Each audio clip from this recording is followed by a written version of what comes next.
जय श्री राधा कृष्ण भक्तों, आप सभी को नौवीं नवरात्रि की हार्दिक शुभकामनाएं। माँ दुर्गा जी की नौवीं शक्ति का नाम सिद्धिदात्री है। ये सभी प्रकार की सिद्धियों को देने वाली है। नवरात्रि पूजन के 9वें दिन इनकी उपासना की जाती है। इस दिन शास्त्रीय विधि विधान और पूर्ण निष्ठा के साथ साधना करने वाले साधक को सभी सिद्धियों की प्राप्ति हो जाती है। सृष्टि में कुछ भी उसके लिए अगम्य नहीं रह जाता। ब्रह्मांड पर पूर्ण विजय प्राप्त करने की सामर्थ्य उसमें आ जाती है। माँ सिद्धिदात्री 4 भुजाओं वाली है। ये कमल पुष्प पर आसीन होती हैं। इनके बाएं तरफ के हाथ में चक्र व गदा सुशोभित है और दाहिनी तरफ के हाथ में शंख और कमल पुष्प स्थित है। इनका वाहन सिंह है। मार्कंडेय पुराण के अनुसार 8 सिद्धियां इनके द्वारा प्रदान की जाती हैं। अणिमा, महिमा, गरिमा, लघिमा, प्राप्ति, प्राकम्य, ईशित्व और वैशित्व। माँ भगवती का स्मरण, ध्यान, पूजन हमें इस संसार की असारता का बोध कराते हुए वास्तविक परम शांतिदायक अमृत पद की ओर ले जाने वाला है। आज के युग में इतना कठिन तप जो कोई भी करता है वह माँ की कृपा का पात्र बनता है। अन्य 8 दुर्गाओं की पूजा उपासना शास्त्रीय विधि विधान के अनुसार करते हुए भक्त दुर्गा पूजा के 9वें दिन इनकी उपासना में प्रवृत्त होते हैं। इन सिद्धिदात्री माँ की उपासना पूर्ण कर लेने के बाद भक्तों और साधकों की लौकिक पारलौकिक सभी प्रकार की कामनाओं की पूर्ति हो जाती है। नवमी के दिन माँ सिद्धिदात्री की पूजा की जाती है। देवी की इस स्वरूप को केतु ग्रह की स्वामिनी माना गया है। जो जातक नवमी के दिन माँ सिद्धिदात्री की पूजा अर्चना करते हैं उनके जीवन से केतु का दोष हट जाता है। माँ सिद्धिदात्री की कथा इस प्रकार है।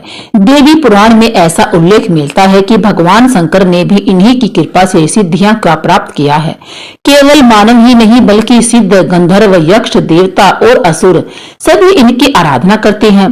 संसार में सभी वस्तुओं को सहज और सुलभता से प्राप्त करने के लिए नवरात्र के 9वें दिन इनकी पूजा की जाती है।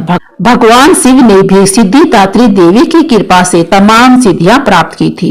इस देवी की कृपा से ही शिव जी का आधा शरीर देवी का हुआ था। इसी कारण शिव भगवान को अर्ध नारीश्वर नाम से भी जाना जाने लगा था।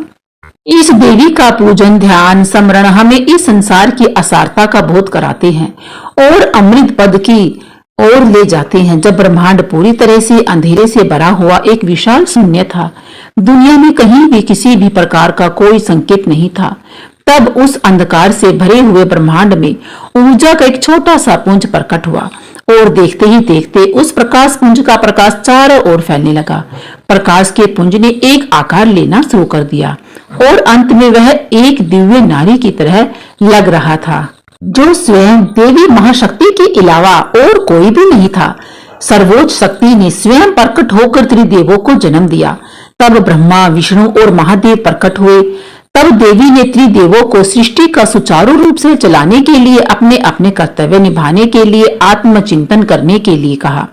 देवी के कहे अनुसार तीनों देव आत्मचिंतन करते हुए महासागर के किनारे बैठ गए और कई वर्षों तक तपस्या करते रहे। उनकी तपस्या से खुश होकर देवी माँ सिद्धिदात्री के रूप में उनके समक्ष प्रकट हुई। देवी सिद्धिदात्री ने ब्रह्मा जी की सरस्वती, विष्णु जी को लक्ष्मी जी तथा शिव शंकर भगवान को आदि शक्ति प्रदान की।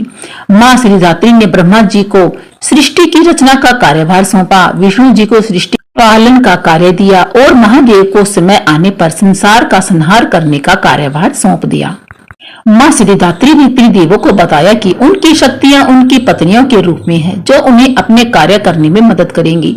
माँ सिद्धिदात्री ने उन्हें आश्वासन दिया कि वह उन्हें दिव्य चमत्कारी शक्तियां भी प्रदान करेंगी, जो उन्हें अपने कर्तव्यों को पूरा करने में मदद करेगी। यह कहते हुए देवी ने उन्हें 8 अलौकिक शक्तियां प्रदान की। इस प्रकार 2 भागों, आदमी तथा औरत, देव तथा दानव, पशु पक्षी, पेड़ पौधे तथा दुनिया की कई और प्रजातियों का जन्म हुआ। आकाश असंख्य तारों और नक्षत्रों से भर गया। पृथ्वी पर विशाल महासागरों, झीलों और नदियों का निर्माण हुआ। सभी प्रकार की वनस्पतियां और जीवों की उत्पत्ति हुई और उन्हें उचित आवास प्रदान किए गए। इस प्रकार देवी सिद्धिदात्री की कृपा से सृष्टि की रचना, पालन तथा संहार का कार्य संपन्न हुआ। प्रत्येक मनुष्य का यह कर्तव्य है कि वह मां सिद्धिदात्री की कृपा प्राप्त करने का निरंतर प्रयत्न करता रहे, उनकी आराधना की ओर अग्रसर हो। इनकी कृपा से अनंत दुख रूप संसार से निर्लिप्त रहकर सारे सुखों का भोग करता हुआ वह मोक्ष को प्राप्त कर सकता है।